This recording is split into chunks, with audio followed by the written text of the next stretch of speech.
주 안에서 항상 기뻐하라, 이러한 제목으로 은혜를 나누도록 하겠습니다. 예전에 제가 신림동 교구를 담당할 때였습니다. 그 쌀집 집사님 댁을 신방을 가야 하는데 그날 쌀집을 방문해 보니까 안집과 쌀 가게가 같이 붙어있는 집이었습니다. 예배 드리는 시간에도 손님이 오니까 우리 집사님이 분주하게 예배 드리다가 또 밖에 나갔다가 또 들어왔다 나갔다 그러다가 예배를 잘 마쳤어요. 그리고 나서 이제 저희가 점심때가 돼서 식당으로 갔는데 점심을 먹고 있는데 전화가 왔어요. 목사님, 손님이 쌀값으로 놓고 간 10만 원권 수표가 없어졌다는 거예요. 아무리 찾아도 없으니 목사님 기도 좀 해주세요. 그때 당시만 해도 10만 원이면 큰 돈이었어요. 큰 돈이 없어졌다고 그러니까 신방받는 기쁨은 사라지고 잃어버린 돈 때문에 아주 마음이 걱정이 커졌어요. 그래서 식사를 하고 그 쌀집에 가서 다시 수표를 찾게 해달라고 하나님께 기도했어요. 하나님, 수표가 사라졌습니다. 찾게 해주세요. 그렇게 기도하고 하나님이 찾게 해주실 줄로 믿고 저는 다른 집을 신방하러 갔습니다. 그런데 오후 3시경 연락이 왔어요. 잃어버린 10만 원권 수표를 찾았다는 것입니다. 그 순간 모두 기뻐했어요. 하나님 감사합니다. 그래서 어디서 찾았느냐고 그러니까 쌀 그 함 있잖아요. 거기 함 속에 쌀 속에 10만 원이 들어있다는 거예요. 그런데 놀라운 것은 그런 걸 보고 잘 믿지 않는 남편이 그날 이후로 교회를 나오게 되었고 그 가정이 온전히 예수를 잘 믿는 가정이 됐어요. 그래서 그 집에 남매가 있었는데 그 남매를 제가 다 주례를 해줬어요. 지금도 아주 잘 살고 있습니다. 그래서 오늘 성경은 말씀합니다. 주 안에서 항상 기뻐하라. 어떤 형편에 있든지 좋든지 나쁘든지 기뻐하면 하나님이 책임져 주신다. 하나님이 함께해 주실 줄로 믿습니다. 오늘 본문의 말씀은 당시 빌립보 교회 내에 문제가 있었는데 성도들이 처음 사랑을 잃어버리고 성도 간 갈등과 대립으로 교회가 어려워졌다는 것입니다. 그래서 바울 사도가 그들을 향해서 책망하는 것입니다. 그러면서 주 안에서 항상 기뻐하라.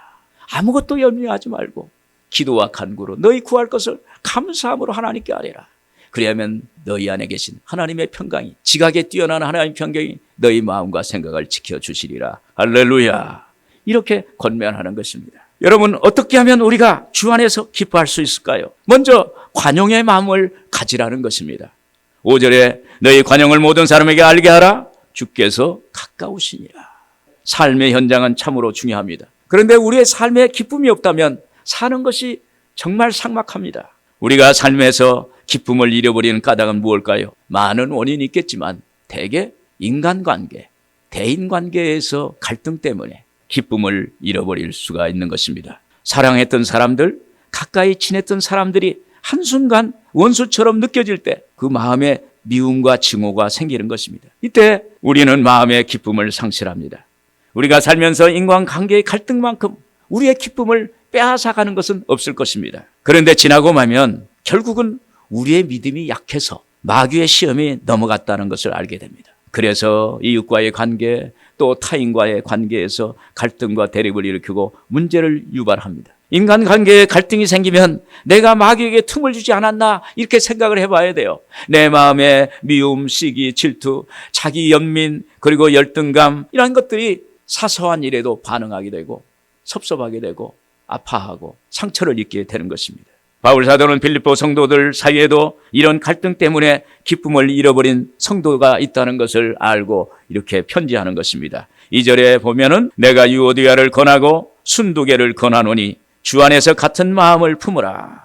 유오디아와 순두개는 이 빌립보 교회의 중직이었습니다. 두 지도자가 갈등과 대립을 하니까 온 교회가 영향을 받는 것입니다. 이에 그 소식을 들은 바울 사도가 그들을 권면하는 말씀을 하는 것입니다.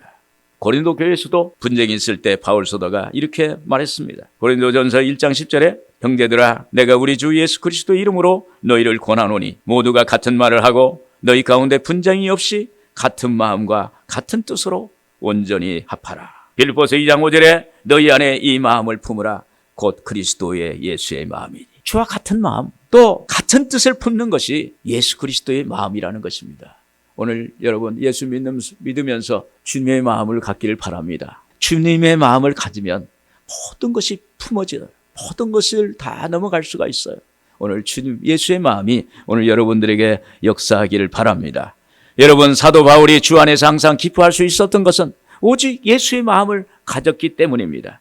예수의 마음의 근본은 마음의 관용의 마음입니다. 너희 관용을 모든 사람에게 알게 하라. 그리하면 주께서 가까우시다. 관용은 헬라어로 넓은 마음으로 남을 품는 것입니다. 그리고 용서할 준비가 되어 있다는 뜻입니다. 이것은 그리스도인으로서 기본적인 아량이고, 또 이러한 태도는 그리스도를 믿는 사람에게 소망을 주는 것입니다. 그리고 알게 하라는 것은 모든 사람에게 차별하지 않고 공평하게 베풀라는 뜻입니다. 그러므로 관용은 내가 그리스도의 용서를 받았으니 나도 남을 공평하게 용서하고 용납하는 것입니다. 주기도문에도 우리가 우리에게 죄 지은 자를 사하여 주신 것 같이 우리 죄를 사하여 주시옵고, 우리 하나님께 올리는 이 기도를 통해 내가 이 사람을 용서했으니 나도 하나님 용서해 주세요, 이런 기도가 되는 거예요. 이때 하나님께 내 마음을 열어야 합니다. 가까운 사람, 사랑했던 사람이 싫어지고 미워지고 마음이 굳게 닫혔을 때 회개해야 돼요. 회개만이 하나님께 가까이 갈 수가 있습니다. 회개는 죄에서 돌아오는 거예요. 회개하라, 천국에 가까웠느니라. 회개는 우리가 하나님께 할 수 있는 최선의 길입니다. 우리가 회개할 때 하나님과 막힌 담이 허물어지는 거예요. 오늘 여러분, 하나님과 나와의 막힌 담이 무엇이든지 그것이 허물어져야 하나님과 나와 관계가 온전하게 되고 교통하게 되고 소통하게 되는 역사가 나타나게 되는 것입니다. 요한일서 1장 9절에 만일 우리가 우리 죄를 자백하면 그는 미쁘시고 의로우사 우리 죄를 사하시며 우리를 모든 불의에서 깨끗하게 하실 것이요, 그랬습니다. 그때 하나님과의 관계가 회복될 때 큰 기쁨이 오는 것입니다.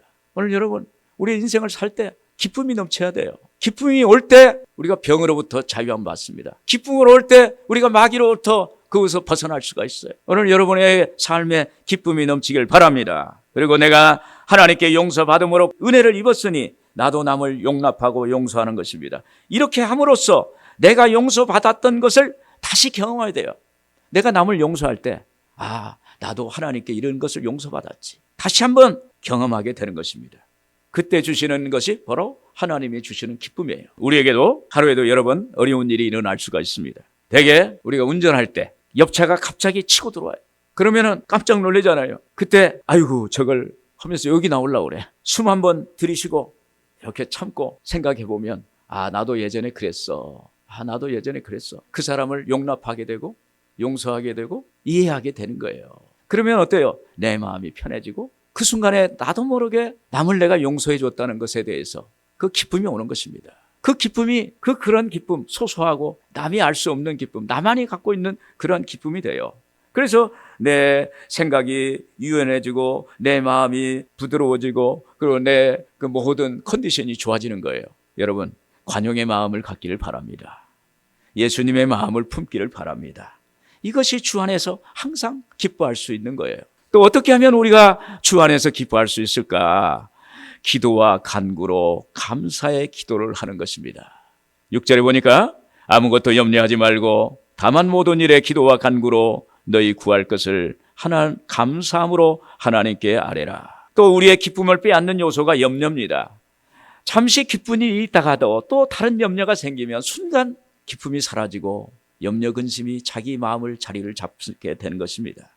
염려는 헬라어로 문제거리로 인식하고 근심하는 것입니다. 또 염려는 마음이 나뉘어지는 거예요. 그리고 생각이 나누어지는 것입니다. 사람이 자기의 삶에 열중할 때 그때 기쁨을 느낀다고 합니다. 그러나 마음과 생각이 나뉘어지면 마음이 바빠지고 분요해지고 복잡해져서 순간 기쁨이 없어지고 염려가 이렇게 자리를 잡는 거예요. 그래서 우리는 염려를 달고 살지만 염려하는 일이 실제로 일어날 확률은 10%도 안 된다는 거예요. 통계적으로 10%도 안 된다는 것입니다. 그러면 계속적으로 다가오는 염려 근심을 어떻게 해야 될까요? 바울은 그 대답으로 아무것도 염려하지 말고 다만 모든 일에 기도와 간구를 하라. 기도하라. 여러분, 기도란 오직 하나님을 바라보고 하나님을 찾는 것입니다. 어려울 때, 기쁠 때, 좋을 때도 하나님을 바라보고 기도합니다. 하나님 감사합니다. 또 하나님 어려우면 하나님 내가 어렵습니다. 나 이걸 해결해 주세요. 이 문제 해결해 주세요. 나의 간구하는 소리를 들어주세요. 야훼여 주는 나의 방패시요 나의 영광이시요 나의 머리를 드시는 자신이다. 내가 나의 목소리로 부르짖으니 그의 성산에서 응답하시는도다. 할렐루야. 하나님께 부르짖는 것입니다. 세상 사람들은 힘 있는 권세를 찾고 재물이 있는 사람들을 찾아가고 세상적인 걸 찾습니다. 그러나 믿는 사람은 오직 예수 그리스도, 오직 하나님, 오직 십자가 바라보고 하나님께 기도하게 되는 것입니다. 시편 16편 2절에 주는 나의 주님이시오니 주밖에는 나의 복이 없다 하였나이다. 오늘 여러분, 복의 근원은 하나님이에요. 우리의 생명의 원천은 하나님이십니다. 그 하나님께 우리가 기도해야 되는 것입니다. 하나님께 기도하면 하나님이 우리의 모든 기도의 제목을 응답해 주시고 책임져 주실 줄로 믿습니다. 그리고 마가복음 11장 24절에 그랬습니다. 무엇이든지 기도하고 구한 것은 받은 줄로 믿어라. 그리하면 너희에게 그대로 되리라. 여러분, 기도하는 건 다 돼요. 기도는 응답이에요. 너희가 얻지 못하면 구하지 아니함이라고 그랬습니다. 하나님께 구하지 않아서 얻지 못하는 거예요. 오늘 여러분, 우리의 인생에 구할 것이 너무 많이 있습니다. 무엇보다도 중요한 건 영적인 것을 구해야 돼요. 하나님을 구해야 돼요. 하나님 만나야 돼요. 오늘 예수 그리스도의 마음을 가져야 돼요. 그때 우리의 마음 속에 염려 근심은 사라지고 오직 하나님의 마음이 우리를 점령해서 오늘 우리가 정상적으로 살아가고 하나님의 자녀로서 이 땅에서 누리고 살아갈 수 있는 역사가 있게 될 줄로 믿습니다. 또한 간구란 특정한 문제에 대해서 구체적으로 기도하는 것입니다. 기도를 통해서 간구하는 사람은 이미 응답받았어요. 이미 승리한 것입니다. 제가 아시는 선배 목사님인데, 우리 교단의 선배 목사님인데 염려로 마음이 눌려서 고난주간에 기도를 했습니다. 간구를 했습니다. 그런데 제가 들어보니까 그분이 평소 알고 지내던 주변에, 교회 주변에 있던 사람인데 이해관계가 있는 분이에요. 그런데 그분이 섭섭이가 들어가서 자기를 다른 사람들에게 비방하고 다닌다는 것을 들었어요. 목사인데 창피하고 낙심이 된 거예요.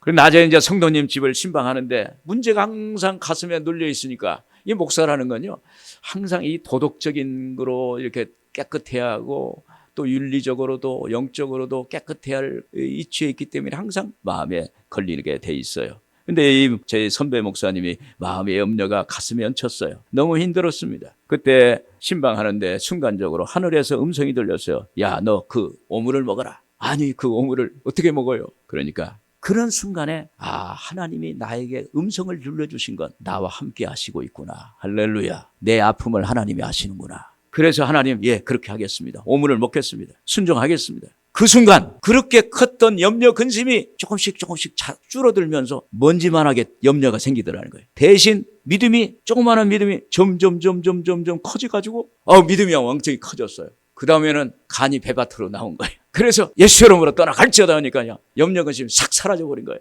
할렐루야. 그래서 거기 놓여놨는데 그분에게 믿음의 은사를 주셨어요. 하나님이 믿음을 주신 거예요. 여러분들에게 남이 비방하거나 남이 여러분을 비난하거나 비방하거나 욕을 해도 그 오물을 먹어요. 아멘, 먹겠습니다 하면은요, 하나님 은사를 줘요. 은사, 믿음의 은사. 그래가지고 그 목사님이 조 목사님처럼 여의도 순복음교회 집회 왔는데 말씀을 전하는 데는 오늘 위장병이 났습니다, 췌장염이 났습니다, 고혈압이 났습니다. 병이 막 낫는 거예요. 막 낫는 거예요. 그러니까 여러분, 아픔이 오고 고통이 오고 도저히 참기 어려운 그러한 수치스러운 것이라도 그걸 받아 먹으면 하나님이 은사를 주세요. 할렐루야. 은사는 선물이에요. 오늘 여러분들에게 선물을 주실 줄로 믿습니다. 하나님 앞에 이렇게 아무것도 염려하지 말고 기도와 간구를 하라 그랬습니다. 또 염려로 기도조차 할 수 없을 때는 하나님께 감사의 기도를 하는 것입니다. 기도 하나 하고 싶은데 기도가 안 나와요. 입은 바짝바짝 말라가는데 목소리가 안 나오는 거예요. 하나님께 기도할 수가 없어요. 어느 집사님이 저한테 찾아오고, 목사님 기도가 안 돼요. 제가 하나님께 감사합니다 하라고 그랬어요. 그런데 어느 할머니 권사님이 기도가 안 나오니까, 할머님은 이 지혜가 있잖아요. 세상을 오래 살아서 성경을 읽고 감사하러 오니까 그저 감사합니다. 그저 감사합니다. 마음이 답답하고 기도가 안 나오는데 그냥 그저 감사합니다. 그저 감사합니다. 그랬더니 그 감사의 기도가 응답이 돼가지고 문제가 해결되고 기적이 일어나고 하나님의 역사가 나타났다는 그런 간증을 들었어요. 할렐루야. 오늘 여러분도 감사하세요. 감사합니다. 예전에 최자실 목사님 제가 옆에서 보니까 하면서 감사. 그래서 저는 그때 제가 30대였는데 이분이 왜 이렇게 감사하나. 근데 그게 뜻이 있는 거예요. 내 마음이 살다 보면 얼마나 여러 가지 일들이 있잖아요. 불편한 일, 염려도 없고 걱정도 있죠. 그때 감사할 때 감사가 내 안에 차면 어둠의 염려 근심이 물러가요. 할렐루야. 하나님이 여러분들의 역사하기를 바랍니다. 그래서 염려가 감사로 바뀌는 거예요. 그래서 신앙은 연습이에요. 연습. 패러다임을, 염려 근심의 패러다임 안에 있는 것과 기쁨과 이걸 대치하는 거예요. 대치. 이게 연습이에요. 신앙은 연습입니다. 오늘 여러분에게 신앙 연습을 하시기를 주의 이름으로 축원을 드립니다. 우리가 이렇게 연습해 보세요.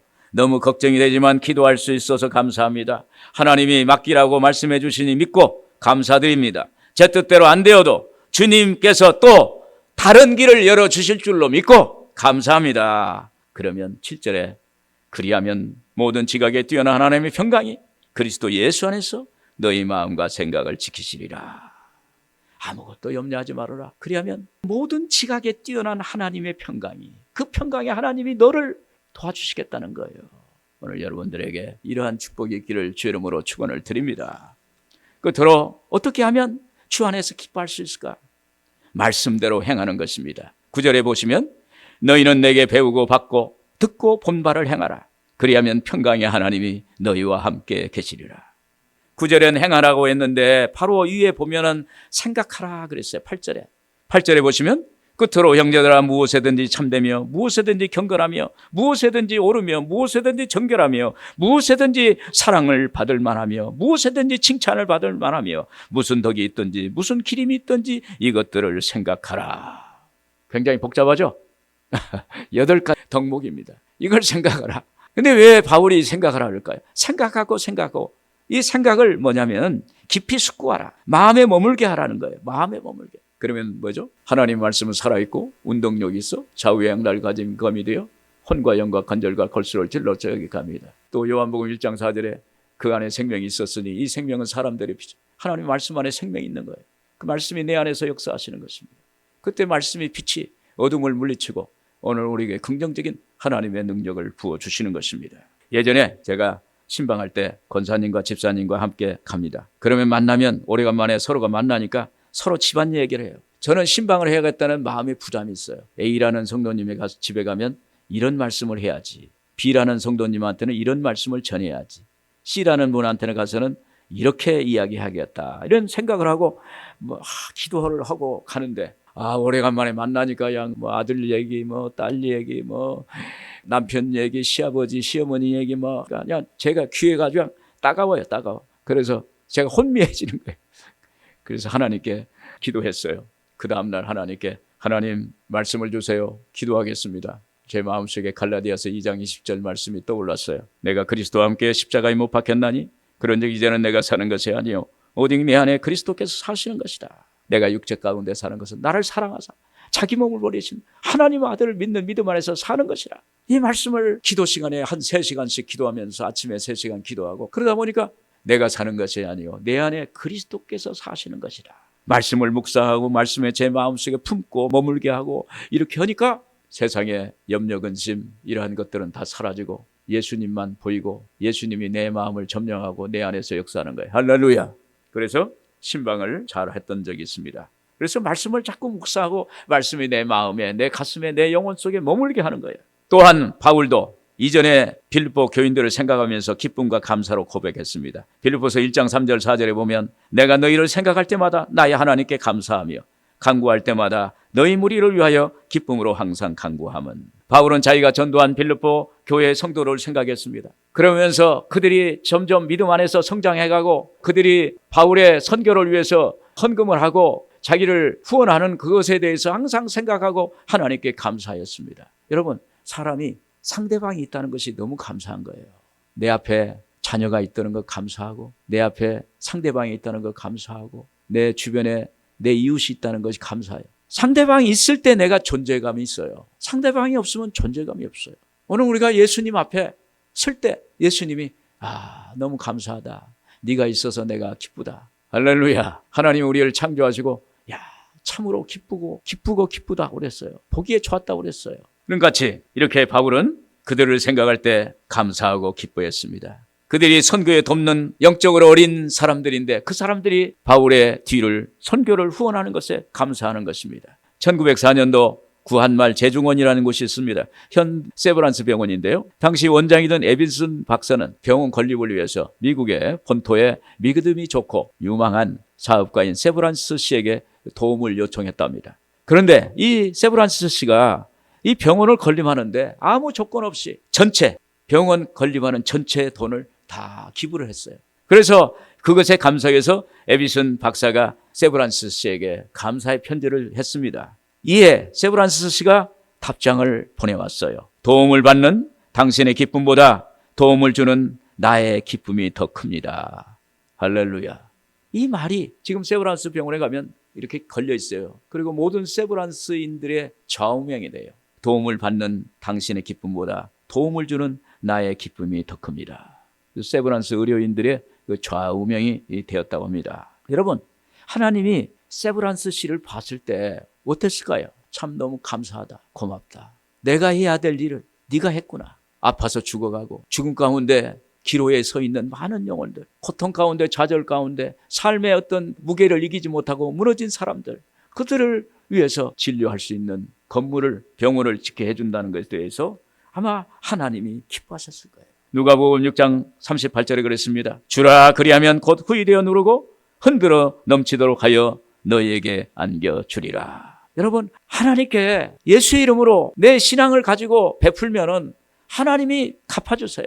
놀라운 역사가 나타나요. 내가 생각할 수 없는, 헤아릴 수 없는 것으로 하나님이 갚아주시는 것입니다. 오늘 여러분들에게 이러한 은혜가 있기를 바랍니다. 바울이 말씀대로 행할 때 성령의 역사가 나타나서 기뻐할 수 있었습니다. 바울은 예수님 믿기 전에는 예수 믿는 사람들을 찬멸하고 박해했던 사람입니다. 그런데 다메섹으로 가는 가운데 부활의 주님을 만났어요. 이 부활의 주님을 만난 뒤에 그는 삶의 위기에 있을 때마다, 삶의 기로에 있을 때마다 내가 다메섹에서 예수를 만났다고, 내가 부활의 주님을 만났다고 이렇게 말하는 것입니다. 그때 그 위기 가운데 부활의 주님이 나타나서 그를 건져주시는 거예요. 할렐루야. 바울아, 환상 속에 나타나, 바울아 너는 가만히 있지 말아라. 말을 해라. 내가 너희 있다. 이렇게 말하는 거예요. 그래서 그는 하나님의 영 성령의 가르침대로 행했습니다. 바울과 실라가 마게돈 지방 빌립보 성에 들어갔을 때 루디아라는 비단 장사를 만납니다. 루디아라는 사람이 바울을 만나가지고 그 집이 선교의 거점이 되는 거예요. 이어서 전도하다가 귀신 들린 아이의 귀신을 쫓아버리니까 그를 통해 돈을 벌던 사람들이 바울을 고소했습니다. 바울이 타지 전혀 알지 못하는 물과 모든 것이 서는 곳에 감옥에 갇혔어요. 그리고 매를 맞고 감옥에 있을 때 깊은 밤, 우리나라로 12시 정도 돼서 성령의 감동을 받고 기도와 찬송을 하는 거예요. 기도와 찬송, 이것은 바울이 배운 것입니다. 들은 것입니다. 아는 것입니다. 거기서 기도와 찬송을 하는 거예요. 그때 성령의 역사가 나타나서 지진이 나고 감옥문이 터지고 사람들에게 묶였던 착구가 풀리고 놀라운 기적이 일어난 거예요. 그때 그들의 입에서는 기쁨의 소리가 나는 거예요. 감사합니다. 하나님 감사합니다. 하나님은 기적의 하나님이십니다. 하나님께 찬양을 했을 것입니다. 그래서 거기에 기적의 현장에서 간수장이 회심하고 거기에 비로소 빌립보 교회가 세워지는 역사가 나타나게 된 것입니다. 여러분, 말씀대로 행하면 하나님의 역사가 나타나요. 말씀대로 행할 때 내 마음속에 기쁨이 생깁니다. 말씀대로 행할 때 하나님이 우리 안에 성령으로 충만케 하시고 하나님께서 우리에게 세상이 알지 못하는 기쁨을 허락해 주실 줄로 믿습니다. 결론적으로 주 안에서 항상 기뻐하라. 우리 여러분 기뻐해야 돼요. 파킨슨 병이 도파민이 부족해가지고 병이 생긴다는, 그러니까 기쁨. 야구장에 가면 그냥 안타 치면 야 하잖아요. 막 이런 흥분이 있어야 돼. 흥분. 그래서 교회 와서 여러분 찬양하잖아요. 찬양. 박수 치잖아요. 박수. 할렐루야, 할렐루야. 막 기쁨이 올 때 이 기쁨에 이 도파민이 상승이 돼가지고 나이가 들면 뭐 여러 가지 파킨슨, 뭐 치매 이런 것들을 사라지는 거예요. 할렐루야. 오늘 여러분 기쁨이 넘쳐야 돼요. 항상 기뻐하라. 주 안에서 항상 기뻐하라. 주님의 마음 모든 것을 품으세요. 품으면 이기세요. 이기고 나면 기쁨이 와요. 그리고 감사의 기도를 하는 것입니다. 그저 감사합니다. 그저 감사하는 거예요. 그러면 놀라운 그 감사가 우리를 점령합니다. 그리고 말씀 배운 대로 행하세요. 하나님 말씀대로 행할 때 하나님이 책임져 주십니다. 오늘 여러분들의 삶 속에 주 안에서 항상 기뻐하는 삶이 되기를 주님의 이름으로 축원합니다.